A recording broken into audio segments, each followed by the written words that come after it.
நம்ம லைஃப்ல யூஸ் பண்ண ரொம்ப கஷ்டமான, ஆனா ரொம்பவே முக்கியமான ஒரு வார்த்தை எது தெரியுமா? நோ சொல்றது. ஒரு பிளான்க்கு கூப்பிடுவாங்க சடனா. இல்லனா வொர்க்ல எக்ஸ்ட்ரா ஃபேவர் கேட்பாங்க. நமக்கு சுத்தமா டைம் இருக்காது. ஜெனுயின்லி எனர்ஜியும் இருக்காது. ஆனா நோ சொன்னா அவங்க ஹர்ட் ஆகிடுவாங்களோன்ட்டு பயந்து நாம எஸ் சொல்லிடுவோம். We overbook our weekends, we overwork and finally நம்ம மேலே நமக்கே ஒரு பயங்கரமான கோவம் வரும்.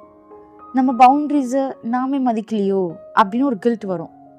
ஒரு சின்னதாக நோ சொல்லியிருக்கலாமோ, இல்லை அன்பாக பேசி கூட புரிய வச்சிருக்கலாமோ, இப்படின்லாம் நம்ம யோசிப்போம். இங்கே தான் அவையாரோட ஒரு வரி நம்மளுக்கு தேவைப்படுது. நியாயம்பட உரை. நியாயம்பட உரைனா எல்லாத்துக்கும் தலையாட்டிட்டு எப்பவும் ஸ்வீட்டாக பேசுறதுன்னு அர்த்தம் இல்லை. It is the art of speaking with tact. ஒரு ஹார்ட் ட்ரூத்தை, ஒரு பவுண்ட்ரியை, ஒரு கிரேஸோட கம்யூனிகேட் பண்ணுறது. நீங்கள் ஒரு விஷயத்துக்கு நோ சொல்லணும்னா அதை ஹார்ஷாக சொல்லணும்னு அவசியம் இல்லை. You can say no beautifully two.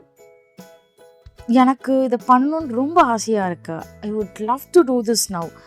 But நீங்களே பாருங்களேன், இங்கே இந்த சுச்சுவேஷன் எப்படி இருக்குன்ட்டு. ஸோ அவங்க புரிஞ்சுப்பாங்க. இன் another way, I need this weekend to recharge. எனக்கு ரெஸ்ட் எடுக்கணுங்கிறது வந்து கொஞ்சம் ப்ரியாரிட்டியாக இருக்குது. மேபி நான் ரெஸ்ட் எடுத்த அப்புறம் இன்னும் உங்கள் கூட பெட்டராக டைம் ஸ்பெண்ட் பண்ணலாம் அப்படின்னு நீங்கள் சொல்லலாம். இன்கேஸ் ஆஃபீஸில் உங்களை ரொம்ப யூஸ் பண்ணிக்கிறாங்களோ அப்படின்னு தோணுனா, I don't have the bandwidth for this right now. எனக்கு இது இப்போ பண்ணுறதுக்கான சரியான நேரம் கிடைக்கல. நேரம் கிடைக்கிறப்ப நான் கண்டிப்பாக இதை பண்ணுறேன் அப்படின்னு நீங்கள் சொல்லலாம். இப்படி நீங்கள் ரொம்ப அன்பாக ஆனால் ஃபர்மாக சொல்லி பழகணும், அது யாராக இருந்தாலும். இது எல்லாத்தையும் தாண்டி நீங்கள் உங்களோட ஆக்சுவல் ப்ரியாரிட்டிஸ் என்னன்னு புரிஞ்சுக்கிறப்போ இந்த நியாயம்பட உரையை இன்னும் பெட்டராக எல்லாருக்கிட்டையும் கன்வே பண்ணுவீங்க. உங்களோட ஆக்சுவல் ப்ரியாரிட்டிஸ் என்ன? உங்கள் ஃபேமிலி, உங்கள் குழந்தைங்க, உங்கள் பேரண்ட்ஸ், உங்கள் பார்ட்னர். உங்களுக்கு இது எதுவுமே ப்ரியாரிட்டிஸ் இல்லைன்னு நீங்கள் நினச்சிங்கன்னா நீங்கள் தான் உங்களோட ஃபர்ஸ்ட் ப்ரியாரிட்டி. உங்களுக்கு அப்புறம் தான் இங்கே எல்லாமே. Saying no with kindness is a super power.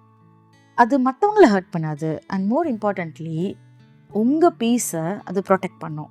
நீங்கள் ஹாப்பியாக இருந்தால் தான் மற்றவங்கள ஹாப்பியாக வச்சுக்க முடியும். So protect your time and energy, but do it with kindness. That is நியாயம்பட உரை.